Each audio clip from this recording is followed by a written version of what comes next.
Қазақстанда қазір батысың бар, шығысың бар, оңтүстігің бар, солтүстігің бар. Сарыағаш медресесіне шыққан қанша ұстаздар қызмет қылып жатыр, соның бәрі негізі сол Әбжаппар ұстазымыздың тахаджудтағы дұғасынан.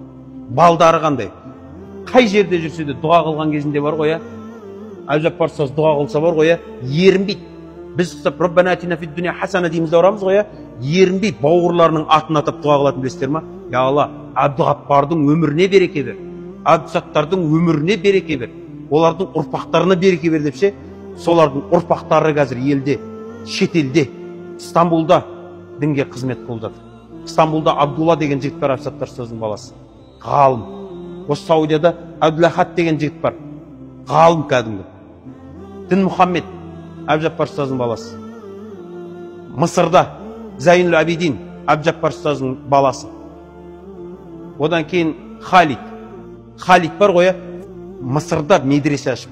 Елде бір түйір нәрсе істей алмай жатыр ғой, Мысырда медресе ашып, сан балдарды оқытып жатыр да. Соның бәрі немен? Мына кісінің дұғасымен.